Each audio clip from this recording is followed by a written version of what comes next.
नमस्कार दोस्तों, धरती पर मानव की मूल उत्पत्ति की खोज में आपका स्वागत है।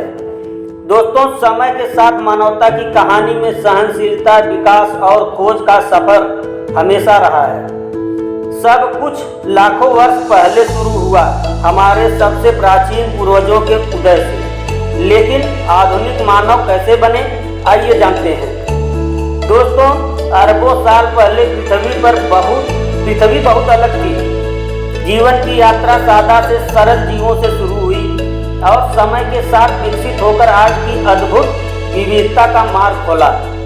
दोस्तों, चार्ल्स डार्विन की ओरिजिन ऑफ स्पीसीज नामक पुस्तक से पूर्व साधारण धारणा यह थी कि सभी जीवधारियों को किसी दैवी शक्ति ईश्वर ने उत्पन्न किया है तथा उनकी संख्या, रूप और आकृति सदा से ही निश्चित रही है।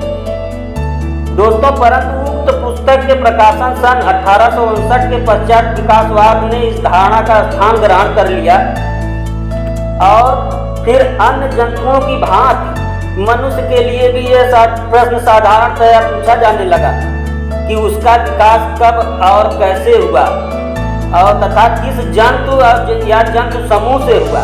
इस प्रश्न का उत्तर भी डार्विन ने अपनी दूसरी पुस्तक डिसेंट ऑफ मैन सन 1871 द्वारा देने की चेष्टा करते हुए बताया कि केवल वानर, विशेषकर मानवाकार ही मनुष्य के पूर्वज के समीप आ सकते हैं। दुर्भाग्यवश धार्मिक प्रवृत्तियों वाले लोगों ने डार्विन के उक्त कथन का त्रुटिपूर्ण अर्थ कि वानर स्वयं ही मनुष्य का पूर्वज है लगाकर न केवल उसका विरोध किया, वरन जनसाधारण में बंदरों को ही मनुष्य का पूर्वज होने की धारणा को प्रचलित कर दिया, जो आज भी अपना स्थान बनाए हुए है। यद्यपि डार्विन मनुष्य विकास के प्रश्न का समाधान न कर सके, तथापि उन्होंने दो गूढ़ तथ्यों की ओर प्राणी विज्ञानियों का ध्यान आकर्षित किया। दोस्तों, मानव ने विकसित होने के क्रम में धरती पर मौजूद लगातार रहस्यों को जान लिया और बचे हुए अनजान पहलुओं को लगातार जानने की कोशिश कर रहा है। इस क्रम में अगर सबसे कम किसी के बारे में इंसान जान पाया है तो वो खुद के बारे में है। इसलिए इंसान के विकसित होने को लेकर लगातार शोध व अध्ययन चलते रहे। दोस्तों, एक शोध से पता चलता है कि आधुनिक मनुष्य के दिमाग का विकास करीब 17 लाख साल पहले पूर्वी अफ्रीका में होना शुरू हो गया था।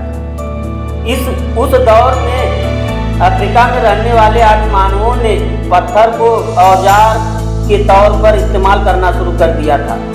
शोधों से पता चलता है कि पूर्वी अफ्रीका के कुछ समय बाद नई होमा आबादी ने दक्षिण पूर्व एशिया का रुख किया। अब सवाल ये उठता है कि पहले आदिमानव कौन थे और वे कैसे एशिया और यूरोप में फैल गए।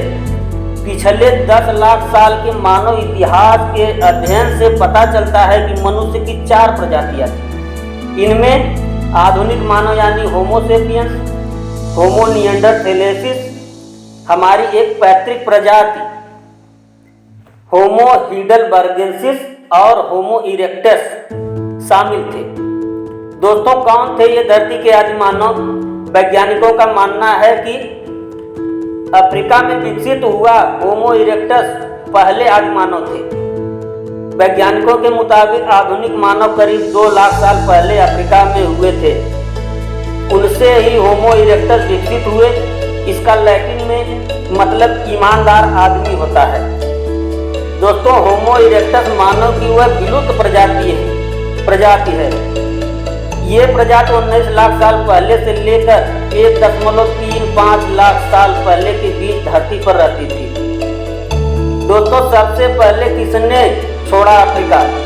वैज्ञानिक शोधों से अनुमान लगाया गया कि होमो एरगस्टस या अफ्रीकी होमो इरेक्टस अफ्रीका छोड़ने वाली पहली मानव प्रजाति हो सकती है।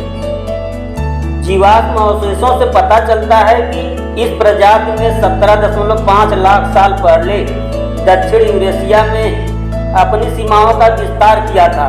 करीब 18 लाख साल पहले होमो इरेक्टस अफ्रीका से लेवेंटाइन कॉरिडोर और हॉर्न ऑफ अफ्रीका के जरिए यूरेशिया में फैल गए। दोस्तों, आनुवांशिक अनुसंधान से जानकारी मिलती है कि लोग 70,000 और 55,000 साल पहले के बीच ही अफ्रीका से यूरेशिया चले गए थे। होमो सेपियंस मानव की वह प्रजाति है जिससे सभी आधुनिक मानव जुड़े हुए हैं। होमो सेपियंस जीनस होमो में वर्गीकृत कई प्रजातियों में से एक है। यह मानव एकमात्र ऐसी प्रजाति है जो विलुप्त नहीं हुई। होमो सेपियंस का अब तक का खोजा गया सबसे पुराना कंकाल मोरक्को से है। दोस्तों, ये कंकाल करीब 3 लाख साल पुराना है।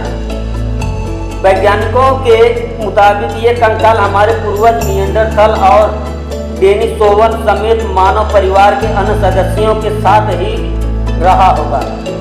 जैसे कि हम विज्ञान की मुख्य धारा के किनारे खड़े हैं, हम हमारी मूलों के रहस्यों को अन्वेषित करते जा रहे हैं।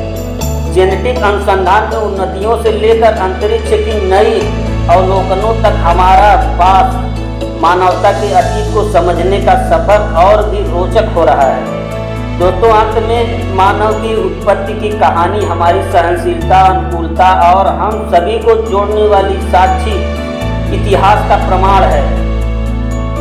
हमारी मूलों की खोज में हमारे साथ जुड़ने के लिए धन्यवाद। और अधिक दुनिया के चमत्कारों की खोज के लिए लाइक, शेयर और सब्सक्राइब करना न भूलें। धन्यवाद।